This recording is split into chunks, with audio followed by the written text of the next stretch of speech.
everyone, welcome to STEAM for Tweens. Today we are going to learn about ancient timekeepers or water clocks. I'm Miss Julia from the Bulletin Library. The water clock.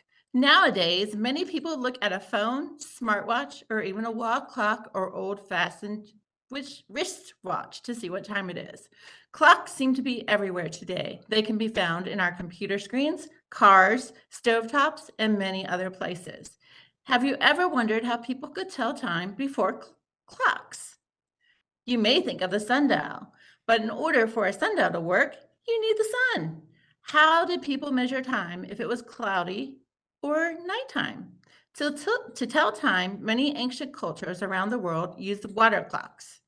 You might think of a clock going tick tock, but the water clock went drip, drip, drip because it relied on water to measure time.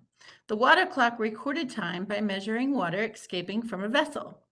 The Egyptians were using water clocks about 1400 BC, and this is what their water clock looked like. It was a big earthenware stone bowl, which would drip down into another container. Water clocks measure time two different ways, inflow and outflow. Both the inflow and outflow design measure the time using the flow of water. An outflow water clock measured time based on the amount of water that dripped from a hole, from the first container to the second container. The time was read from scaled marked lines on the interior of the first container. So here we have a picture of a water clock, and this is the outflow water clock. So the water is being poured into this container right here, and it drips down into this container down here. And as you can see, the scaled lines are on the outside of this upper container. Now, an inflow water clock basically works the same as the outflow, except the water flows out of the container and the water is filling up the container with the scaled lines. So instead of the scaled lines being up here, they would be down here. And that is how you would tell time, by where the water meets the line. The rate of the flow of the water is regulated by the size of the outlet, which could be the hole at the bottom. It could possibly be a float or a valve, and this controls the speed of the flow of water.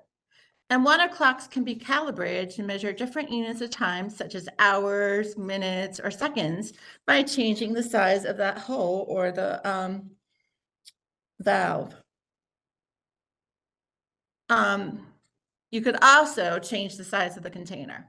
As time went on, improvements were made to the water clock, such as people tried to regulate the water pressure. They used gears and mechanisms where some water clocks rang bells or opened doors to show the little figures of people.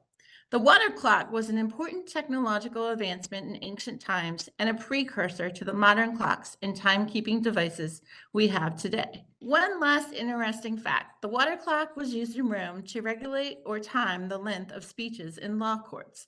Now we are going to make a water clock. So the materials needed are the popsicle stick, your bell, your plastic lid with a hole, a bead, your glass or plastic jar, and your styrofoam cup. And you will also need some water. Now, I colored my water blue so that you can see what we're doing today. All right, so the first thing that we are going to do is we're going to run the string through the hole in our lid.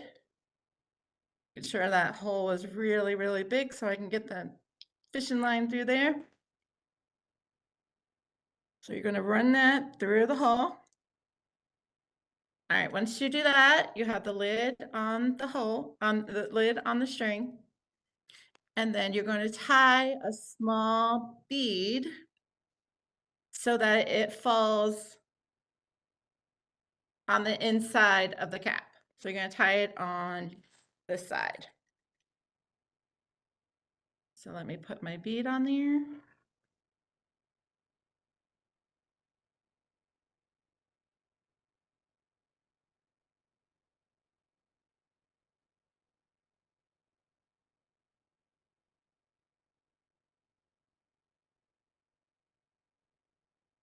All right, so it should be like this.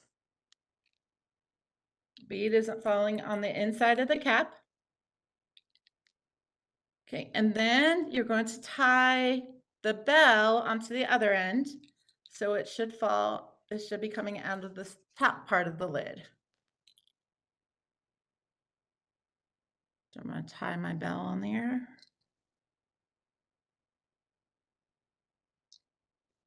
Things are hard to see.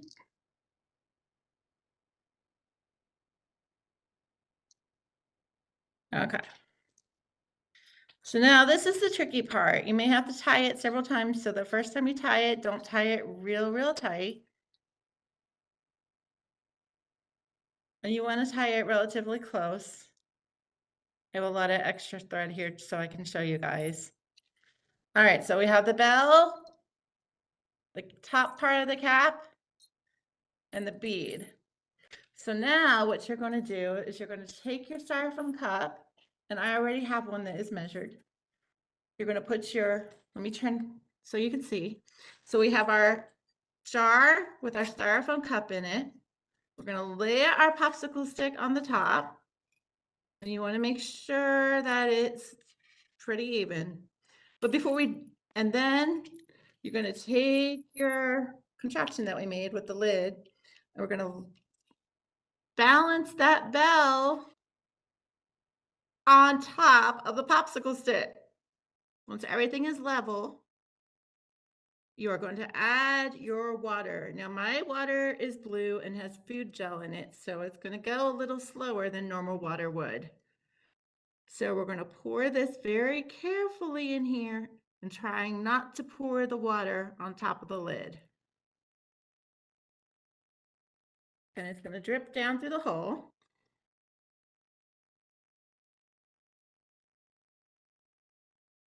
Might take a few seconds. And there's our water clock. The water is done. All right, so now we are going to try this and time it. I'm going to try this again. My water.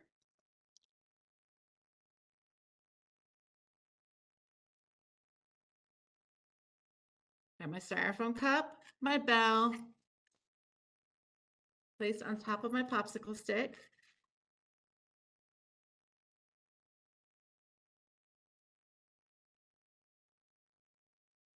I might not want to do it anymore.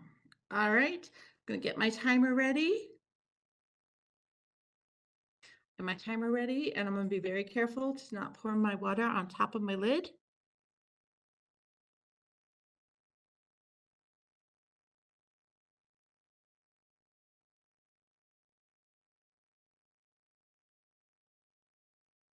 And we're going to time it.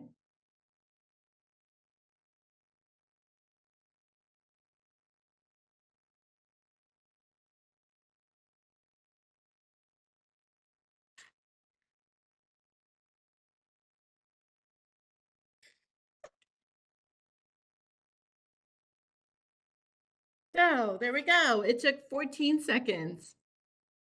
And there's our water clock. So if you really want to experiment, you can explore a little viscosity science, such as using maybe some Karo syrup or some oil or even some plain water and water with gel in it. And you will see a difference in the time that it takes for the bell to fall. So if you want to learn a little bit more about ancient cultures, there's this book called the Kingfisher Book of the Ancient World from the Ice Age to the Fall of Rome. And in here, there are some pages about water clocks and when they were used. They're pretty cool. But if you just want to learn about ancient cultures, we have some books on ancient Rome, ancient Egypt. And then if you want to learn a little bit more about physics, we have Physics for Kids and awesome physics experiments for kids. So some books that you can check out. On our website, we have a database called Science Online that has tons of fun experiments on it. And thank you so much for joining me today. And don't forget to join Nancy on July 8th for Now You See It. And Leslie, we have so many fun programs with the summer reading program, so don't forget to check us out. All right, thank you. Have fun. Bye.